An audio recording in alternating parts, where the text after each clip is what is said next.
सामान से लदा हुआ एक बहरी जहाज महवे सफर था कि तेज हवाओं की वजह से वो उलटने लगा। करीब था कि जहाज डूब जाता।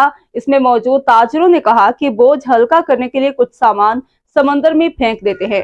ताजरों ने मशवरा करके तय किया कि सबसे ज्यादा सामान जिसका होगा वही फेंक देंगे। जहाज का ज्यादातर लोड एक ही ताजर का था। उसने एतराज किया कि सिर्फ मेरा सामान क्यों, सबके माल में से थोड़ा थोड़ा फेंक देते हैं। उन्होंने जबरदस्ती इस नए ताजर को सामान समेत समंदर में फेंक दिया। कुदरत की शान के समंदर की मौजें उसके साथ खेलने लगी। उसे अपनी हिलाकत का यकीन हो गया। जब होश आया, क्या देखता है कि लहरों ने उसे साहिल पर फेंक दिया है। ये एक गैर आबाद जजीरा था। जान बचने पर उसने रब का शुक्र अदा किया। अपनी सांसें बहाल की, वहां पड़ी लकड़ियों को जमा करके सर छुपाने के लिए एक झोपड़ी सी बनाई। अगले रोज उसे कुछ खरगोश भी नजर आए। उनका शिकार करके गुजर बसर करता रहा। एक दिन ऐसा हुआ कि वो खाना पका रहा था कि उसकी झोपड़ी को आग लग गई। उसने बहुत कोशिश की मगर आग पर काबू ना पा सका।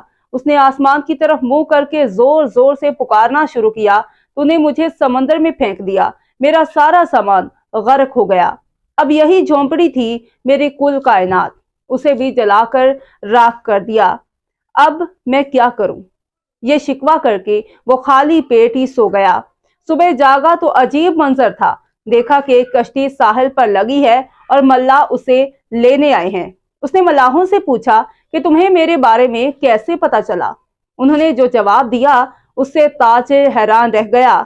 मल्लाहों ने कहा कि हमें पता था कि ये जजीरा गैर आबाद है, लेकिन दूर से धुआं उठता हुआ नजर आया तो समझे शायद कोई यहाँ फंसा हुआ है जिसे बचाना चाहिए, इसलिए हम तुम्हारे पास आए हैं। फिर ताजिर ने अपने पूरा किस्सा सुनाया तो मल्लाहों ने यह कहकर उसे मजीद हैरान कर दिया कि जिस जहाज से वो तुम्हें समंदर में फेंका गया वो आगे जाकर गर्क हो गया।